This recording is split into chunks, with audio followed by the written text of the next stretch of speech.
যখন নূহ নবীকে একটা বাচ্চা পর্যন্ত পাগল কয়া ঢিল মারল, তখন নূহ নবী কয়, আল্লাহ একটারেও রাখবা না, সবগুলি শেষ করে দাও। আমার তো মনে মনে আশা ছিল বাবাগুলি মারা যাওয়ার পর তাদের পরবর্তী জেনারেশন তারা আমাকে নবী মানবে, কিন্তু আজকে বাচ্চাটাও বাবার সাথে পাগল কয়া যখন আমাকে ডিল মারলো, আমি নিরাশ হয়ে গেছি। মাওলা রব্বি লা তাযার আলাল আরদি মিনাল কাফিরিনা দাইয়ারা, একটারেও রাখবা না, সব ধ্বংস করো।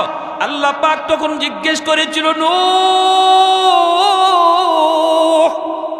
এটা কি তোমার ওই দোয়া যেটা আমি কবুল করার গ্যারান্টি দিয়েছি? সকল নবীদের একটা দোয়া বদদোয়া কবুলের গ্যারান্টি দিয়েছি, এটা কি তোমার সেই দোয়া? নূহ নবী কয়, মালিক ওটা আমার সেই দোয়া। আল্লাহ কয়, তাহলে তো আর দেরি হবে না, গ্রান্টেড। রব্বুল আলামিন সব ধ্বংস করে দিল, শুধুমাত্র একটু বোঝানোর জন্য বলছিল, রে নূহ আমার বান্দাদেরকে আমি আল্লাহ নিজের হাতে বানাইছি, নিজের হাতে বানাইছি। যেই মানুষগুলারে আমি নিজের হাতে বানাই, এই মানুষগুলারে নিজের হাতে মারতে আমি আল্লাহর বড় কষ্ট লাগে। বুঝতে হলে তোমাকে একটু বোঝাই, নিজের হাতে কতগুলি হাড়ি পাতিল বানাও, বানাইছেন যেভাবে মন চায় সেভাবে মনের মাধুরী দিয়ে তুমি বানাও। নূহ নবী মনের মাধুরী দিয়ে অনেকগুলি হাড়ি পাতিল বানাইয়া আল্লাহ কয়, এখন বাইরিয়া সব ভেঙ্গে ফেল, লাঠি হাতে নিয়ে সব ভেঙ্গে ফেল। নূহ নবী কয়, মালিক বানাইলাম মনের এত মাধুরী দিয়া, এখন আবার ভাঙতে বলো, কষ্ট লাগে। আল্লাহ কয়, নূহ মাটির কিছু জিনিস বানাইছো, জীবনও দেও নাই, রূহ দেও নাই, প্রাণও দেও নাই, মুখ দিয়া কথা বলতে পারে না, হাত দিয়া নড়তে পারে না, তোমাকে মালিক কইয়া ডাকও দিতে পারে না। কিন্তু যেই মানুষগুলির আমি আল্লাহ মাটি দিয়া বানানোর পর তাদের রূহ ঢুকাইলাম, হাত দিলাম, পা দিলাম, চোখ দিলাম, জবান দিলাম, আমি আল্লাহকে যেই জবান দিয়া ডাক দে, যে কপালটা দিয়ে আমাকে সেজদা দেওয়ার জন্য কপাল বানাইলাম, ওই মানুষগুলিরে আমি ভাঙতে বুঝি আমি আল্লাহর কষ্ট লাগে না? আমার বুঝি কষ্ট লাগে না?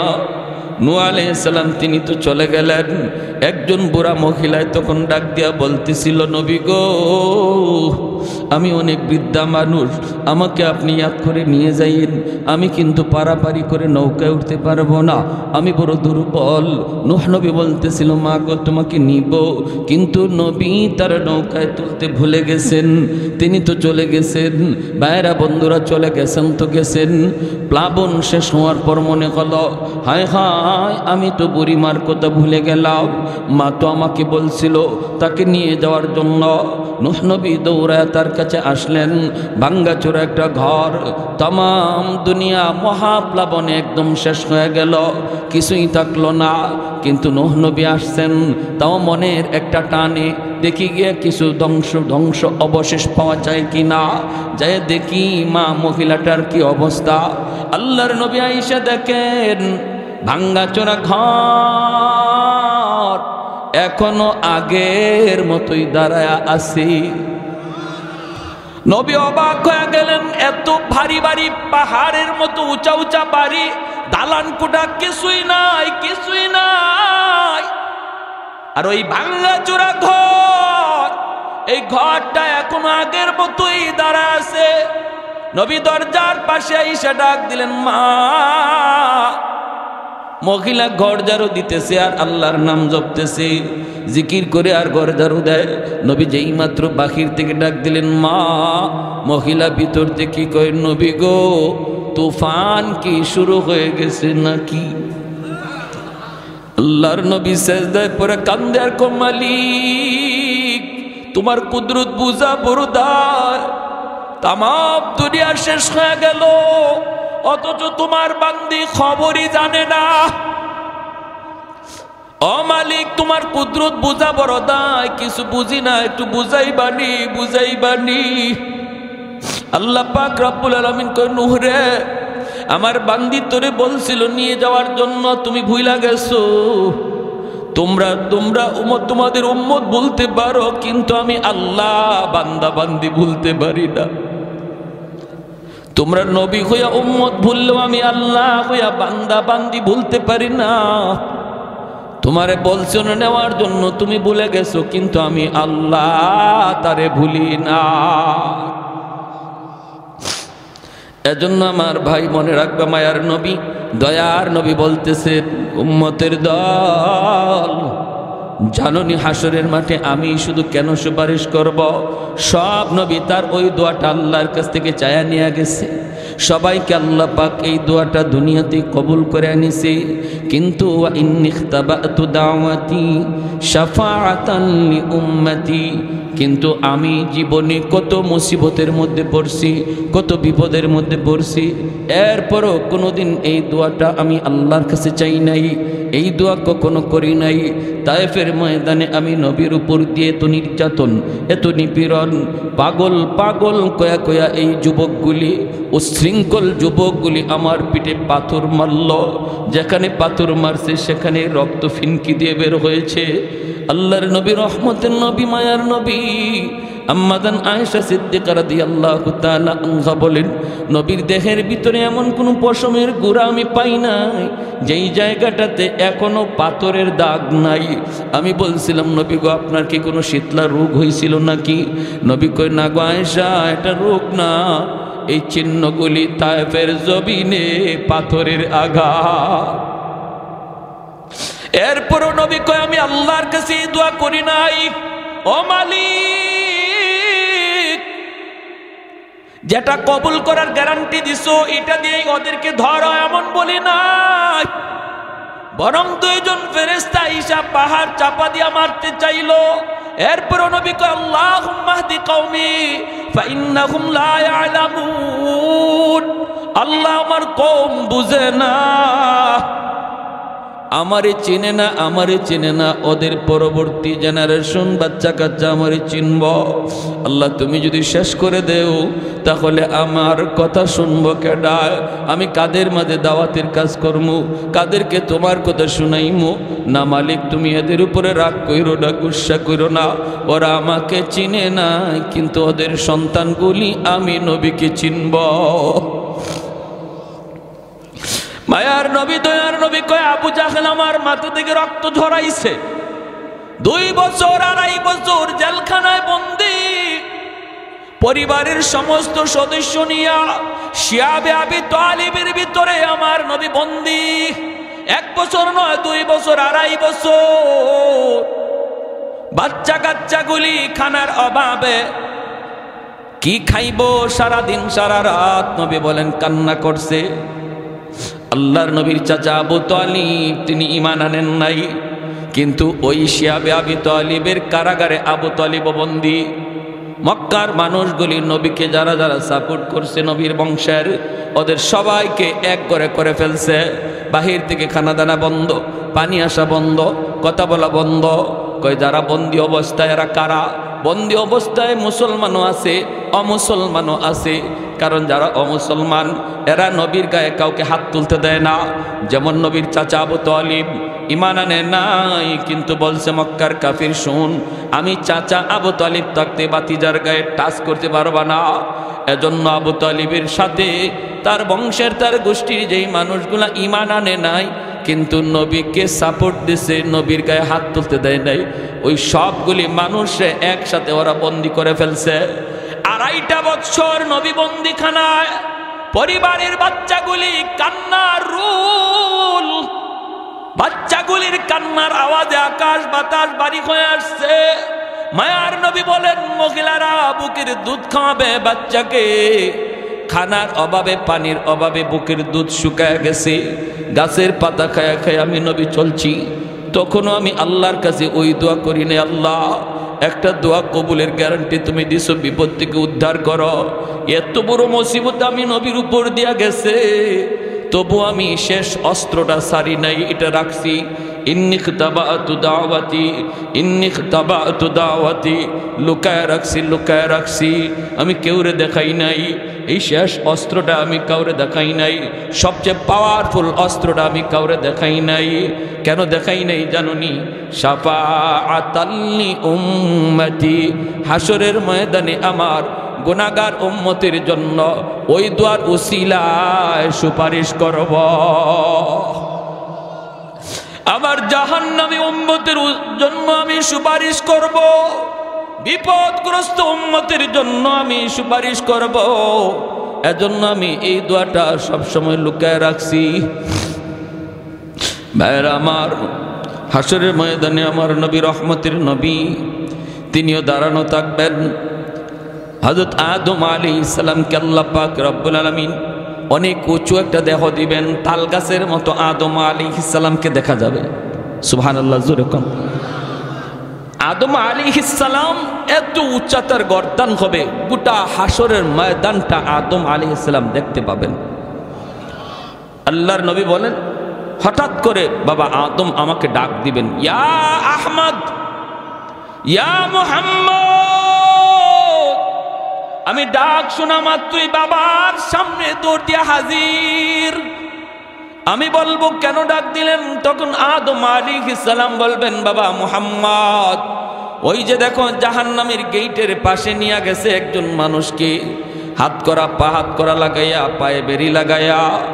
আহমদ, তার দিকে আমি তাকাইছি, তার নমুনায় বোঝা যায় সে তোমার উম্মত। একটু পরে জাহান্নামে ফালায় দিব। যাও, আমি বলতেছি তুমি তাড়াতাড়ি দৌড়ায় যাও, তারে যায়া বাঁচাও। আল্লাহর নবী, রহমতের নবী বললেন, বাবা কেমনে বুঝলেন? তিনি বললেন, গুররাম মিনাল আস, গুররাম মুহাজ্জালিনা মিন আসারিল উযু। আমি দেখতেছি তার ওযুর অঙ্গগুলি চমকাইতেছে। আমি দেখতেছি তার অঙ্গগুলি চমকাইতেছে। হাসরের ময়দানে এই উম্মতের ওযুর অঙ্গগুলি শুধু চমকাবে, আর কোন নবীর উম্মতের অঙ্গ চমকাবে না। এজন্যই চমকানো দেখলেই মানুষ বুঝে ফেলবে ইনি আখিরি নবীর উম্মত। আদম আলাইহিস সালাম বলবে, যাও যাও। আল্লাহর নবী বলেন, আমি সাথে সাথে কোমরের মধ্যে আমার গামছা দিয়ে একটা বাঁধ দিব জোরে দৌড় দেওয়ার জন্য। নবী বলেন, আমি দৌড় দেওয়ার জন্য প্রস্তুতি নেব, এমন জোরে একটা দৌড় দিব ফেরেশতাদের সাথে আমি পারতেছি না, ওরা তো নিয়ে যাইতেছে। পিছন থেকে ডাকতেছি আর দৌড়াইতেছি, ফেরেশতারা থাম থাম থাম, আমার একটু দেখায় নাও। আমি দৌড়তেছি, দৌড় দিতে যাই, আমি মাঝে মাঝে পইরা যাই, সেখান থেকে আবার উঠে আবার দৌড় দিই। ফেরেশতারা আমার কথায় তারা কান দেয় না। একজনকে আল্লাহর নির্দেশ, তারে তাড়াতাড়ি জাহান্নামে লয়ে যাইতাম, আল্লাহর কথার অমান্য করতে পারবো না। মায়ার নবী আবার পিছনে দৌড়াইতেছেন আর ডাকতেছেন, ফেরেশতারা ডাক শোনে না। এক পর্যায়ে আল্লাহর নবী নিরাশ হয়ে গেছেন, নবী বসে গেছেন, আর বুঝি বাঁচাইতে পারলাম না। আসমানের দিকে হাতটা উঠাই আল্লাহর নবী চোখের পানি জড়ায়, আল্লাহ তুমি না বলছিল হাসরের ময়দানে আমারে কান্দাইবা না, আমি যা চাইমু তুমি তা দেবা। আল্লাহ তোমার ফেরেশতারা আমার ডাক শুনে না, তোমার ফেরেশতারা আমার কথা শুনে না গো মালিক। আমি এত ডাকতেছি, ওরা আমার ডাক শুনে না। আল্লাহ পাক ফেরেশতাদেরকে বলবে, ইয়া মালাইকা। আল্লাহ তখন ডাক দিবে, ফেরেশতারা থাম, পিছনে আমার বন্ধু দৌড়াইতেছে, একটু পিছনে তাকা, পিছনে হাবিবুল্লাহ, আমি আল্লাহর বন্ধু। সাথে সাথে ফেরেশতারা থেমে যাবে। আল্লাহর নবী, রহমতের নবী কাছে যাবেন, যায় বলবেন, কি হয়েছে তার? কই নেকির পাল্লা হালকা, গুনার পাল্লা ভারী। আল্লাহর নবী বলবেন, আবার আমার সামনে একটু দাড়ি পাল্লা ওজন দাও। ফেরেশতারা আবার যখন দাড়ি পাল্লা ওজন দিবে, নেকির পাল্লাটাতে মায়ার নবী তার কালেমার কাগজ নবী নিজের হাতে দিয়ে দিবে। এই কাগজের টুকরাটা রাখা মাত্রই নেকির পাল্লা ভারী হয়ে যাবে। कौनैन मुख्तार खुदा तुमको बनाया, कौनैन मुख्तार खुदा तुमको बनाया, उम्मत का निगाहबान खुदा तुमको बनाया,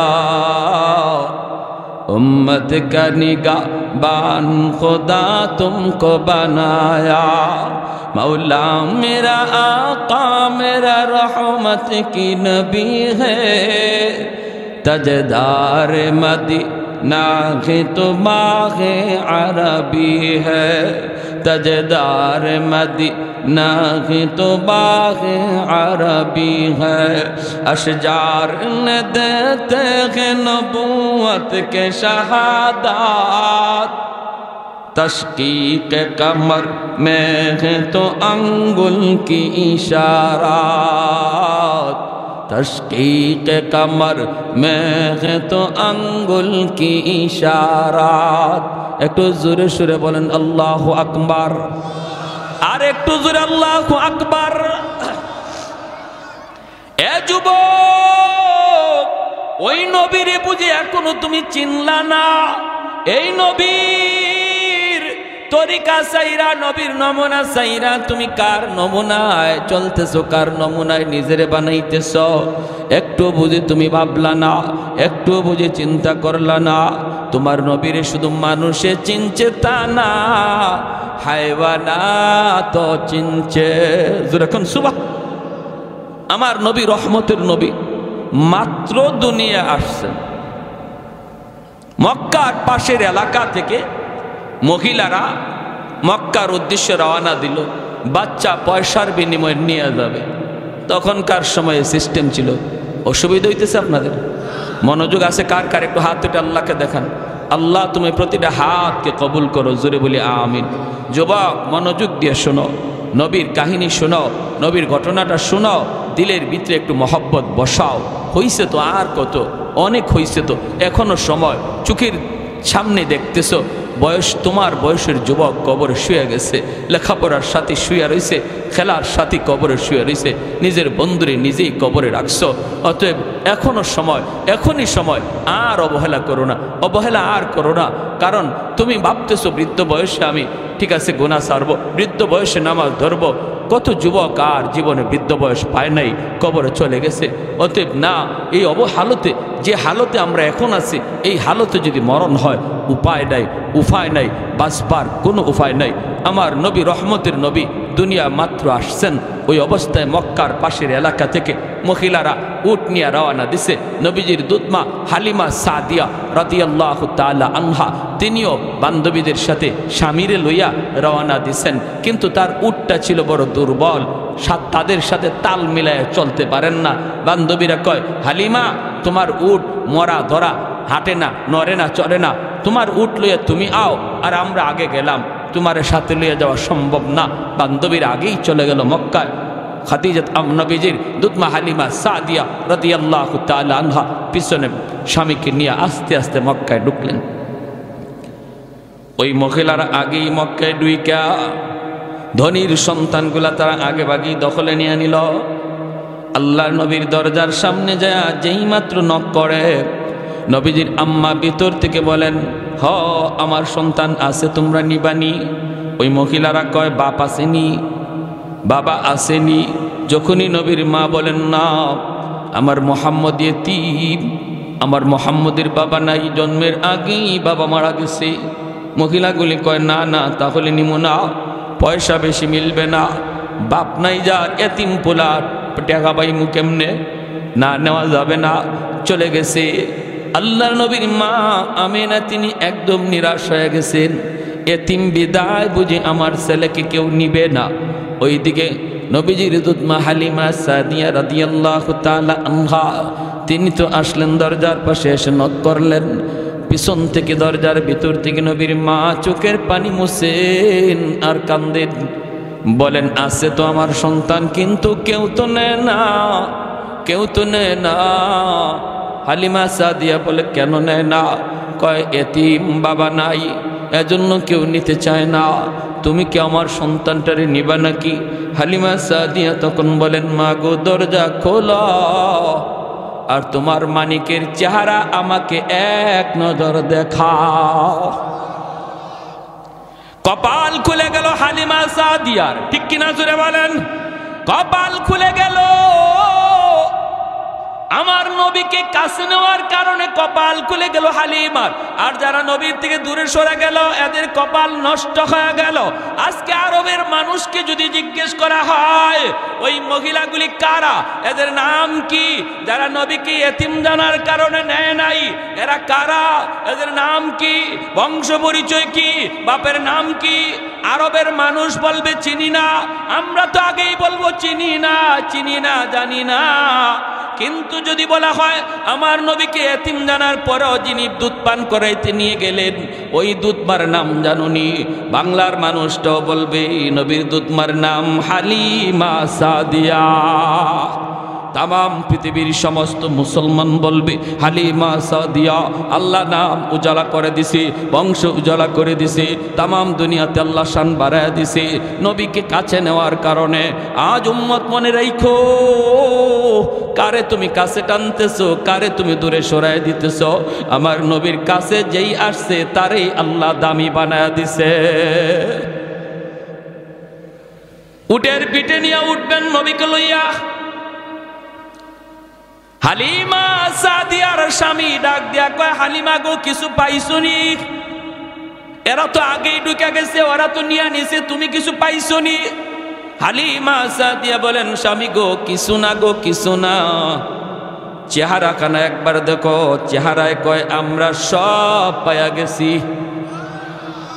কারণ আমার নবীর চেহারা দেখা হালিমা সাদিয়া অবাক হয়ে বলতেছিলেন, আমেনা কি সন্তান তুমি জন্ম দিছ, তোমার মানিকের মতো এত সুন্দর, এত সুন্দর আমি হালিমা জীবনে কোথাও দেখি নাই।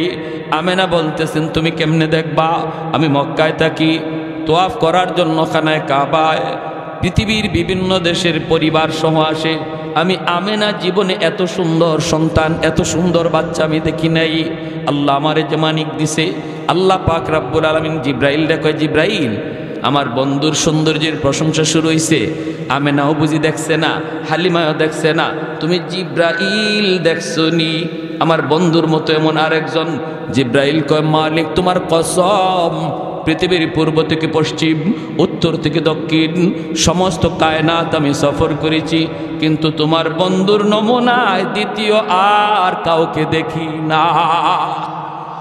এবার আল্লাহ বলতেছে, জিব্রাইল কেমনে দেখবা তোমরা?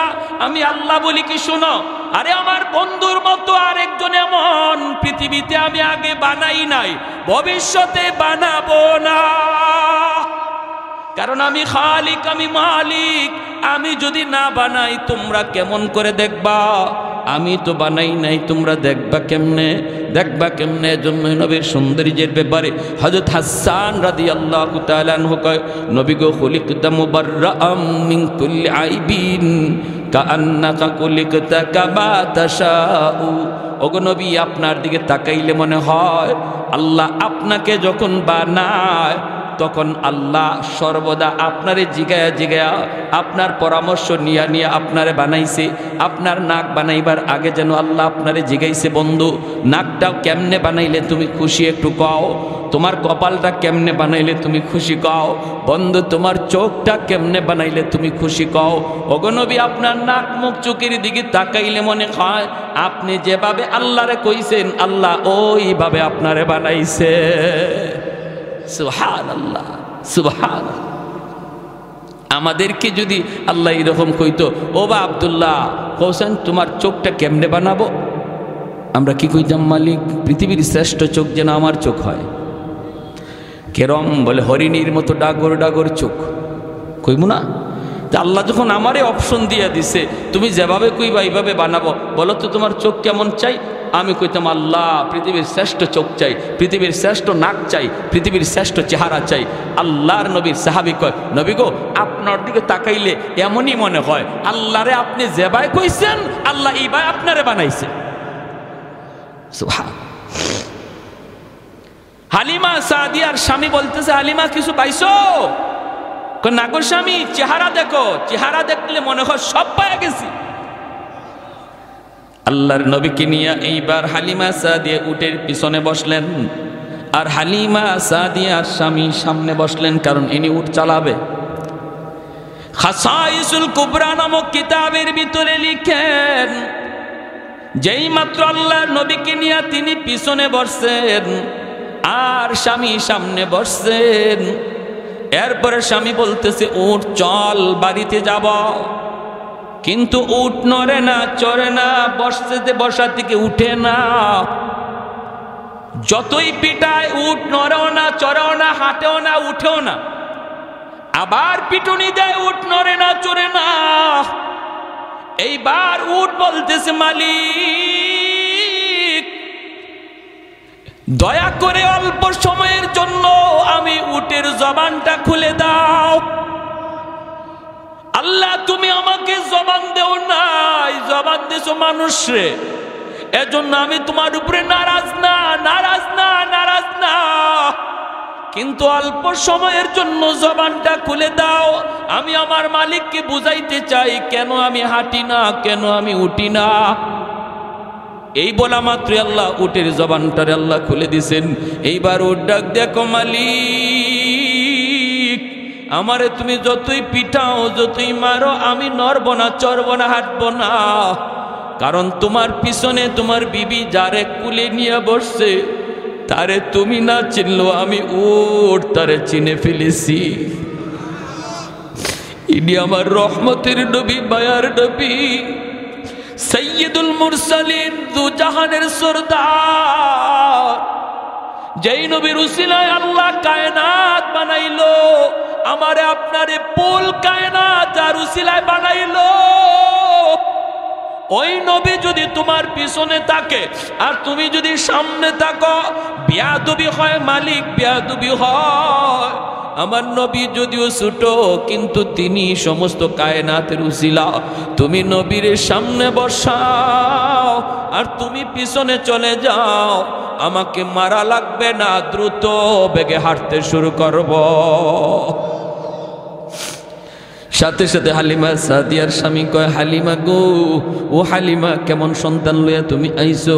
হায়, আমরা তো তার চিনলাম না, কিন্তু চিনছে তো উট। হ্যাঁ, সে তো জানতেন কোনো সন্তান নয়। ও হালিমা, তুমি তাড়াতাড়ি সামনে বসো। হালিমা সাদিয়া নবীকে কোলে লইয়া সামনে বসছেন। তারা তো বুঝে গেছে এই বাচ্চা সাধারণ কোনো বাচ্চা না, উট তার পরিচয় দিয়ে দিয়েছে, উঠে তার পরিচয় দিয়ে দিছে। পিছনে চলে আসছেন। এইবার আল্লাহর নবী সামনে, হালিমা সাদিয়ার কোলে আমার নবী, রহমতের নবী।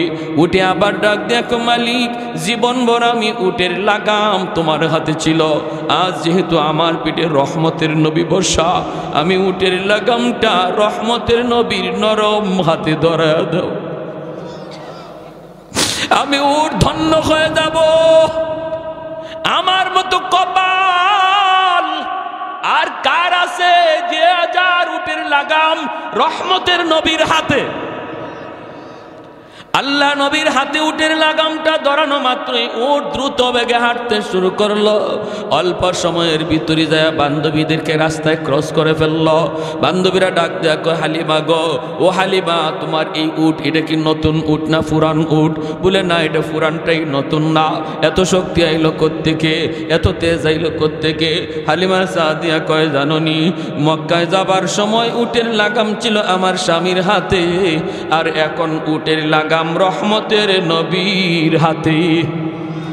এজন্য শক্তি বরকত আল্লাহ বাড়ায় দিছে, গায়ের মধ্যে আল্লাহ শক্তি বাড়ায় দিছে। এর যুবক, এখনো বুঝি তুমি তোমার নবীর চিনলা না? কার জন্য এত আশিক হইছ? কার জন্য তুমি এত আশিক হইছ? যে নবী তোমার জন্য এত আশিক ছিল, নিজে কষ্ট করছে, এরপর আল্লাহর কাছে নিজের জন্য চায় নাই, তোমার আমার জন্য নিজের স্পেশাল চাওয়াটা আল্লাহর নবী হাসরের মাঠে রাইখা দিছে। যেরকম সুবহানাল্লাহ। রওজা শরীফে এখনো শুয়া শুয়া কয়, ইয়া উম্মতি, ইয়া উম্মতি, ইয়া উম্মতি।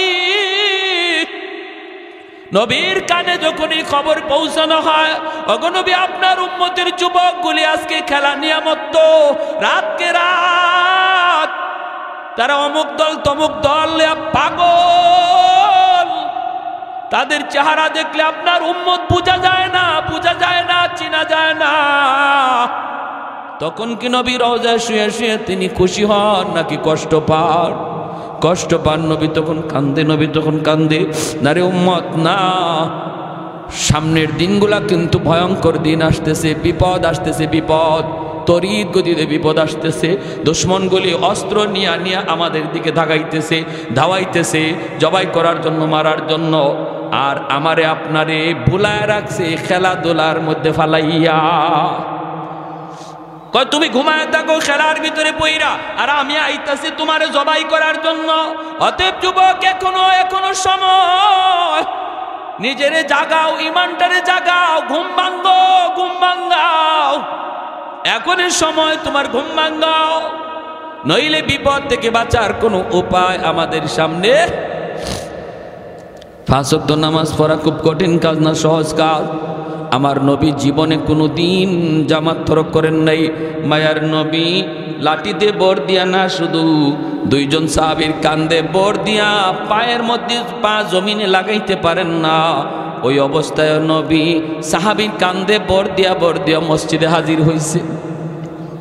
আজকে আমি আপনি মসজিদের পাশে থেকে মসজিদে যাই না, হাসরের মাঠে নবীর সামনে মুখ দেখাইমু কেমনে মুখ দেখাইমু? নবী যদি কয়, এ আমার উম্মত, তোর শরীরটা সুস্থ আছিল, তোর তো আমার মতো এমন কোনো অসুস্থতাও ছিল না, পা জমিনে লাগাইতে পারো এমনও না, পারো না এমনও না। আমি নবী জমিনে পা লাগাইতে পারি না, এরপরও আমি মালিকের কদমে মসজিদে গিয়া সেজদা দেওয়া ভুলি নাই। তোমারে কিসে পাইছিল? কি তোমার অভাব ছিল? তখন মুখ দেখাইবার কোনো উপায় নাই। নবী যদি বলে তোমার জন্য বুঝি আমি নবী উহুদের ময়দানে দান শহীদ করছিলাম, আমি নবী তায়েফের জমিনে রক্ত ঝরছিল তোমার জন্যই, আর তোমার দ্বারাই আজকে ইসলাম এত ক্ষতিগ্রস্ত হয়েছে, তোমার দ্বারাই বুঝি আমার রেখে যাওয়া ইসলামের এত ক্ষতি হয়েছে। জবাব দেওয়ার মতো উপায় নাই। যে মানুষগুলি হাসরের মাঠে আল্লাহকে দেখার পর আল্লাহর কদমে সেজদা দিব, এরা দুনিয়াতেও আল্লাহরে সেজদা দিছে। জোরে কন্যা সুবহানাল্লাহ। আল্লাহ হাসরের মাঠে তার কুদরতি কদম মোবারক আল্লাহ পাক হাসরের মাঠে প্রকাশ করবেন। আর প্রকাশ করার পর আল্লাহ পাক এই পা দেখকেই হাসরবাসী মানুষ, ইমানদার মুমিন যারা, এরা আল্লাহর দেখকেই সেজদায় পড়ে যাইব। কিন্তু কিছু মানুষ এরা সেজদা করতে চাইব দেখা দেখি, কিন্তু পারবে না, পিছন দিক দিয়ে উপর হয়ে পড়ে যাবে। আবার চেষ্টা করবে, আবার পিছন দিকে পড়ে যাবে, আবার চেষ্টা করে পড়ে যাবে। আল্লাহ এবার বলবে, বান্দারে কি হয়েছে তোর? তখন কইব, মালিক আমি তো তোমার সেজদা দিতে চাই, পারি না।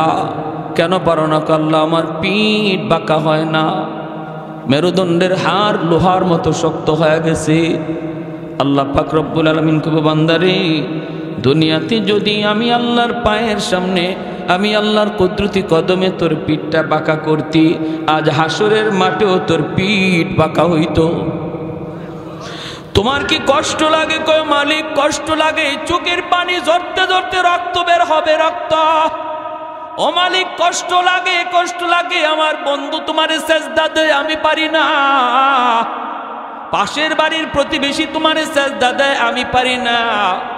আল্লাহ পাক রব্বুল আলামিন তখন বলবো, বান্দা তোর আজকে কষ্ট লাগে, দুনিয়া তো আমি তোর আচরণ দেখে আমার কষ্ট লাগছিল, চোখের সামনেই তোর সামনেই মানুষগুলো মসজিদে ঢুকছে, আর তুই মসজিদের পার দিয়ে চলে যাইতি, তোর দিকে তাকাইলো আমি আল্লাহর কুদরতি কলিজা, বড় কষ্ট লাগছে, কারণ আমি তোরে নিজের হাতে বানাইছিলাম রে বান্দা, সমস্ত সব কিছু আমি বানাইছি আল্লাহ, আমি আল্লাহ কুন ফায়াকুন বইলা, জমিন বানাইছি কুন ফায়াকুন বইলা, আসমান বানাইছি কুন ফায়াকুন বইলা, ফেরেশতা বানাইছি কুন ফায়াকুন বইলা, কিন্তু তোমাকে আমি কুন ফায়াকুন বইলা বানাই নাই। তোমাকে যখন বানাইছি খালাকতু বিয়াদাইয়া, আমি আল্লাহ নিজের হাতে তোমারে বানাইছি, কারণ তোমার এই চেহারার ভিতরে এত দামি কপাল, যেই কপাল দিয়া তুমি আমার কুদরতি কদমে সেজদা দিবা, এই কপালটার এত দাম, এত দাম। এটা ফেরেশতাদের হাতে বানাইলে হয় না, কুন ফায়াকুন বইলা বানাইলে হয় না, এজন্য আমি নিজের হাতে বানাইছিলাম কিন্তু তুমি যখন মসজিদের পার দিয়ে চলে যাইতা, বন্ধুদের সাথে দোকানে বসা থাকতা, আজান হইছে তবুও তুমি মসজিদে আসতা না, তুমি দেখতা মানুষ নামাজে যায় কিন্তু তুমি যাইতা না। ওই দিন তোমার আচরণটা দেখেও আমি আল্লাহর কুদরতি কলিজায় বড় মায়া লাগছে। কারণ মায়ার জিনিস যখন কষ্ট দেয় তখন বেশি কষ্ট লাগে। মানুষকে তো আমি বড় মায়া করে বানাইছি, এজন্য আমারও সেদিন কষ্ট লাগছে। বান্দারে ওই দিন যদি তুই আমারে সাজদা দিতি, আজ এই মানুষগুলার সাথে আমাকে তুমিও সাজদা দিতে পারতা। তাহলে বলুন, হাসরের মাঠে চোখের পানির বদলে রক্ত ঝরবে, তারপরেও কোনো লাভ আছে? কোনো লাভ নাই। এখন যদি বুঝি, এই কথাটা যদি বুঝি তাহলে এখন লাভ। আর এখন না বুঝা হাসরের মাঠে চোখের পানি ফালাইতে ফালাইতে রক্ত বের হবে, এরপরও বিন্দু পরিমাণ লাভ নাই। আল্লাহ বলবেন খুযুহু ফাগুল্লুহু সুম্মাল জাহিমা সাল্লুহু, ওরে 70 গজ জিঞ্জির দিয়া বাঁধো। জাহান্নামের ফেরেশতাকে আল্লাহ বলবেন 70 গজ জিঞ্জির দিয়া বাঁধো, তারপরে জাহান্নামে নিক্ষেপ করো। সেদিন আল্লাহ এতটাই নারাজ থাকবেন। প্যারে হাদিরিন, এজন্য এখনই তওবা করার সময়। আল্লাহ যা করছি ভুল করছি, মালিক আর ভুল করবো না, এই কথা বলে আল্লাহর কাছে কান্দাকাটি করা, আর মসজিদে ঠিক মতো নামাজটা আদায় করা। আর যুবক, তোমার হাতে ধরে পায়ে ধরে বলি আমোদ ফুর্তি বিনোদন করবা, ইসলামে অনুমতি আছে, কিন্তু যেটা নাজায়েজ, যেটা হারাম, এই বিনোদন করা যাবে না, এর ধারে কাছেও যাবে না। যেই বিনোদনে আল্লাহ নারাজ হয় এর ধারে কাছেও যাওয়া যাবে না। আল্লাহকে আপন ভাবো। হ্যাঁ, ভুলবশত যদি একটা ভুল হয়ে যায়, সাথে সাথে অনুতপ্ত হও, আল্লাহর কাছে লজ্জিত হও। আল্লাহ, আমি একটা অন্যায় করে ফেলছি, আল্লাহ এটা আমার করা ঠিক ছিল না, আল্লাহ তুমি মাফ করো। তাহলে আল্লাহ খুশি হয়ে যাবে। তোমাকে মসজিদে পাওয়া যায় না কেন? তোমাকে মুরব্বীদের শ্রদ্ধা করতে দেখা যায় না কেন? তোমাকে বাপ মার সেবা করতে পাওয়া যায় না কেন? তুমি যদি এই কাজগুলো সহিভাবে আদায় করো আর আল্লাহকে মাইনা চলো, তখন তো আল্লাহ তোমার উপর রাজি হইয়া এই যৌবন কালের বয়সটাকে আল্লাহ ওলির খাতায় নাম লিখাই দেবে। কারণ এই জমিনে যত আল্লাহর ওলি হয়েছেন সবাই যৌবনে আল্লাহর ওলি হয়েছেন, আর যৌবন কালটা হলো আল্লাহর ওলি হওয়ার বয়স। যৌবন কালটা আল্লাহর ওলি হওয়ার বয়স।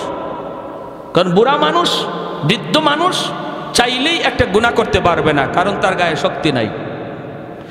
বৃদ্ধ মানুষ চাইলেই একটা অন্যায় কাজ করতে পারবে না, শক্তি নাই। একজন বৃদ্ধ মানুষ যদি বলে আমি ডাব গাছে ডাব চুরি করি না, আর একজন যুবক যদি বলে আমিও ডাব চুরি করি না, দুইজন সমান না বেশ কম আছে? বৃদ্ধ মানুষটারে যদি বলা হয় চাচা আপনি ডাব চুরি করেন না, এটা তো ভালো কথা, ডাব গাছে উঠতে পারেননি, খবর না ডাব গাছে তো উঠতেই পারি না। তো আপনি ডাব গাছে উঠতেই পারেন না, ডাব চুরি করেন না, ভালো কথা। যুবককে জিজ্ঞেস করলো তুমি যে ডাব চুরি করো না, ডাব গাছে উঠতে পারো? কয় না, শুধু উঠতে পারি না, ডাব গাছে বইসা ডাব খাইতেও পারি। ঠিক না? গাছে বইয়া ডাব খাইতেও পারি। তাহলে দুইজনের না করাটা এটা কি সমান না বেশ কম হইল? বেশ কম। এজন্যই নবী বলেছেন লা ওয়ারআ কাল কাফি, যার ক্ষমতা আছে গুনাহ করার, যার ক্ষমতা আছে অন্যায় করার, যার সুযোগ আছে রাতের অন্ধকারে চুরি করার, আর একজনে হাঁস চুরি করার, একজনে ছাগল মুরগি চুরি করার, একজনে ডাব চুরি করার, জিনা করার, বেবিচার করার, গানের আসরে যাওয়ার, যাত্রার প্যান্ডেলে যাওয়ার, বন্ধুদের সাথে যার সুযোগ রয়েছে, এরপরেও যেই যুবক আল্লাহর ভয়ে যায় না, যৌবনকে কন্ট্রোল করে রাখে না, আমি পাগলামি করব না, যৌবন আল্লাহ আমারে পাগলামির জন্য দেয় নাই। বন্ধুদের সাথে যার যাত্রার আসরে যাওয়ার সুযোগ ছিল এরপরও যায় না আল্লাহর ভয়ে, নবী বলেন লিখে রাখো সেই তোমাদের ভিতরে আল্লাহর ওলি হয়ে গেছে, সে আল্লাহর ওলি হয়ে গেছে। এজন্য যুবক, এই বয়সটা হলো ওলি হওয়ার বয়স। একটু নিজের কন্ট্রোল করো। যৌবন এটা ছুটবেই, একদিকে না একদিকে ছুটবেই, পাগলা ঘোড়ার মতো। এটার নিয়ন্ত্রণ তুমি করো, ড্রাইভ করো তুমি, যে না আমার এই চলন্ত গাড়িকে আমি রং সাইডে দৌড়াবো না, সঠিক লাইনে দৌড়াবো। দাওয়াত তাবলীগওয়ালাদের সাথে সময় দাও, উলামায়ে কেরামের সাথে সময় দাও, মাদ্রাসার ছাত্রদের সাথে সময় দাও। যে ছেলেটা নামাজ পড়ে না, নেশা করে, গাঞ্জা খায়, ইয়াবা খায়, আল্লাহর দোহাই ওর থেকে দূরে সরে যাও, ওর থেকে দূরে সরে যাও। তুমি ভালো করে সন্তান, খারাপ হয়ে যাবা। তোমার বাবা ভালো, তোমার মা ভালো, তোমার বংশ ভালো, কিন্তু সঙ্গ গুণে তুমি খারাপ হয়ে যাবা। তুমি সঙ্গ ছেড়ে দাও, ভালোদের সঙ্গ ধরো, নামাজি একটা মানুষের সাথে চলো, দেখবা আল্লাহ তোমাকে নামাজি হিসেবে কবুল করবে, আর যৌবনকালে তোমার নাম ওলির তালিকায় লেখা হয়ে যাবে।